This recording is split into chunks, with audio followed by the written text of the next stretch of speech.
भाई डार्लिंग कहाँ है? अरियाल अभी राहदारी से गुजर ही रहा था जब जमील ने सामने होकर पूछा।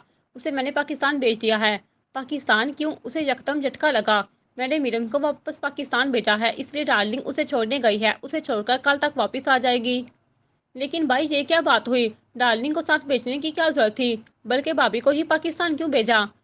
मत भूलो कि तुम्हारी बीवी होने से पहले वो मेरी टीम का हिस्सा है। और रही बात मीरम की, तो उसकी वजह से खान चला गया, इसलिए मैंने उसे खुद से दूर कर दिया है।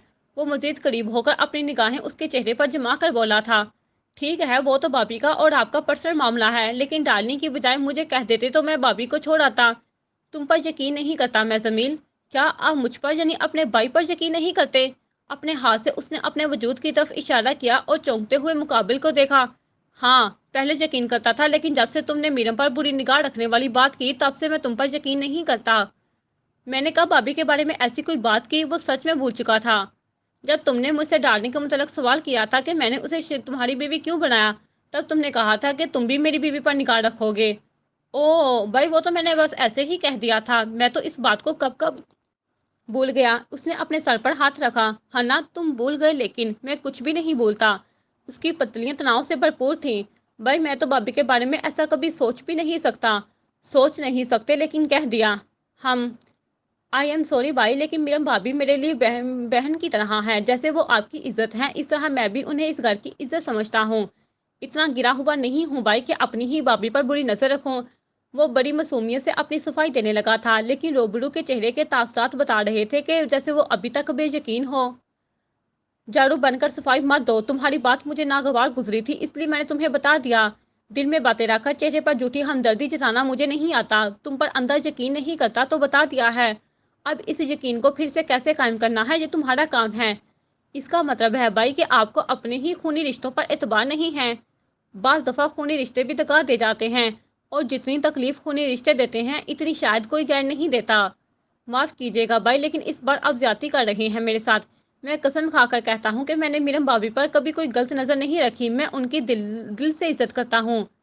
मैं बार बार बातों को रिपीट नहीं करता जमील। जो कहना था कह चुका हूँ, सो जाओ जाकर।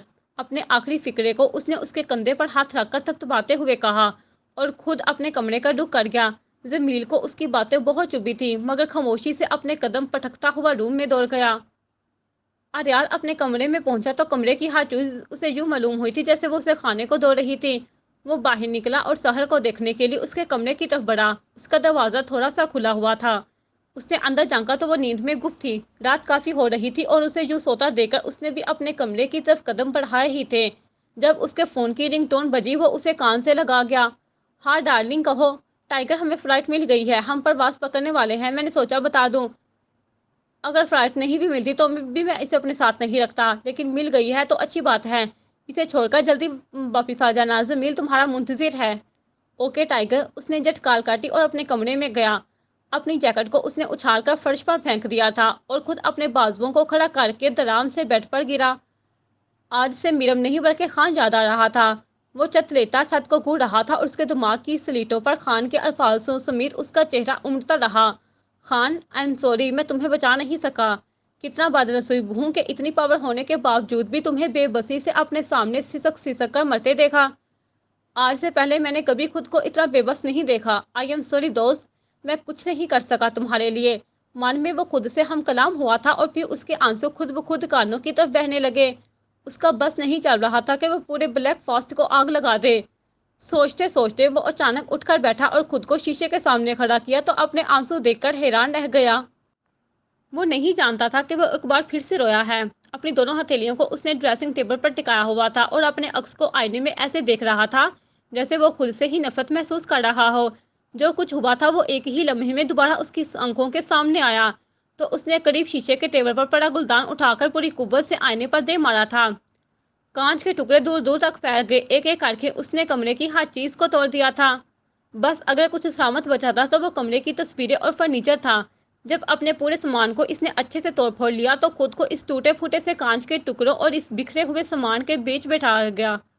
अब वो कमरे के चमकते हुए फर्श पर बैठा ही अपने चेहरे को दोनों हाथों में गिराकर अपने घुटनों को समेटते ही बालों को नोचने लगा।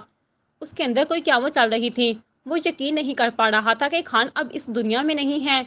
यकायक उसका फिर से फ़ोन बजना शुरू हुआ। جب وہ مسلسل بجتا رہا تو تنگ آ کر وہ کھڑا ہوا اور فون کو اٹھایا تو اسکرین پر جو بھی لکھا تھا، اگلے ہی ثانیے وہ اپنے فون کو پورا زور لگا کر دیوار پر مار گیا۔ موبائل کی پوری اسکرین چور چور ہو چکی تھی۔ کانچ کے ٹکڑوں پر سے چلتے ہوئے اس نے کچن کا رخ کیا اور فریزر سے پانی کی بوتل نکال کر پوری کی پوری ایک ہی سانس میں پی گیا۔ واپس کمرے میں آیا اور ساتھ ہی بیڈ کے ساتھ جڑے ہوئے دراز سے نیند کی 2 گولیاں نکال کر پھر سے کچن میں چلا گیا تھا۔ گولیوں کو اپنے منہ میں رکھ کر اس نے دوسری بوتل نکالی اور اسے بھی چٹ کر گیا۔ وہ خود بھی نہیں جانتا تھا کہ وہ کتنا پانی پی گیا ہے۔ کچن کی لائٹ بند کر کے وہ شیلف کے ساتھ ہی ٹیک لگا کر نیچے بیٹھ گیا تھا۔